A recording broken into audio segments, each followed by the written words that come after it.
indigenous laws. Just then, in late 1956 and early 1957, he and 155 others were standing trial for treason, a trial covered faithfully in the black press day after day, month after month, and about which black South Africans were speaking incessantly at their kitchen tables. And if Nelson's public performances were growing increasingly famous, his private exploits were becoming less and less private. Among Nelson's colleagues and friends, it was no secret that he liked women and that they often liked him back. "I can't help it if the ladies take note of me," he told a biographer. "I'm not going to protest." His marriage to Evelyn Masse, with whom he had 3 children, was in ruins, and rumors about his love life were much discussed among his comrades, his legal colleagues, and his friends. And so if there was any man in South Africa, hitting 40 and married, who might turn his car around because he had glimpsed waiting at a bus stop a magnificent woman almost half his age, it was Nelson Mandela.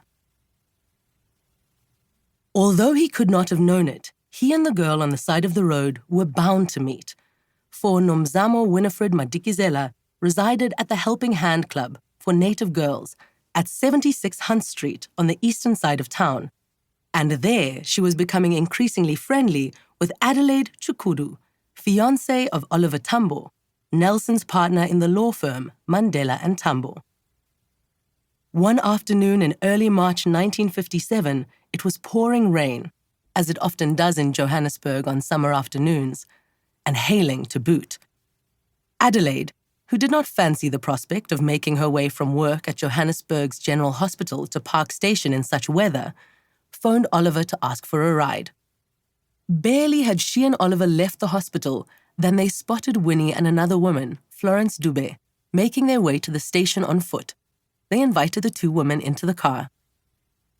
Adelaide announced that she was ravenously hungry, and so they stopped at a delicatessen on the side of the road. But as Oliver searched in vain for his wallet, it appeared that the 4 people in the car did not have a penny between them. And then, from the driver's seat, Oliver spotted the tall figure of Nelson in the delicatessen. He told Adelaide to get whatever she wanted and asked Nelson to pay. A few moments later, Adelaide emerged from the delicatessen with Nelson in tow. He peered through the car window, and there, on the back seat, was the woman he had glimpsed at the side of the road. Oliver introduced her as Winnie Madikizela from Bizana. "Oh, so she's a relative," Nelson said, for Oliver too was from Bizana. "Don't you know Winnie?" Oliver replied. "She's always dancing up and down the newspapers." For Winnie's beauty had caught the attention of Johannesburg's press, and her photographs had appeared in 2 widely read publications. The next day, Nelson phoned Winnie in her office. Would she have lunch with him? He asked. Years later, Winnie recalled being scared out of her wits. What did this famous man held in such godlike regard want with her? She was pretty, to be sure. She had been aware of that for a long time. But she was a nobody, desperately young and utterly unknown, her career hardly begun. She swallowed her fear and told him that she might indeed be available for lunch if they could find a suitable time. And so they agreed that on the coming Sunday, March 10th, she would be fetched from her hostel and taken to an Indian restaurant near Nelson's office. Winnie spent the period between the phone call and the date with Nelson in a state of high anxiety, she recalled. What should she say in response to his questions? And what questions might she possibly ask him?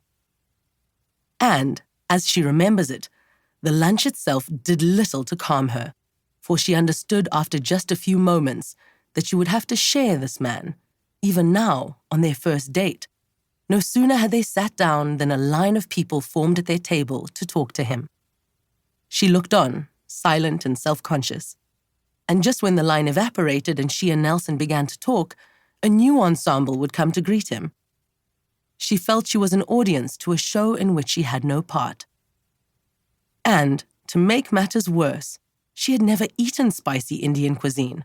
Her whole life she'd lived on the institutional food of boarding schools and women's hostels and on the stodgy meals prepared in her father's rural home. Her tongue burned whenever she put her fork in her mouth.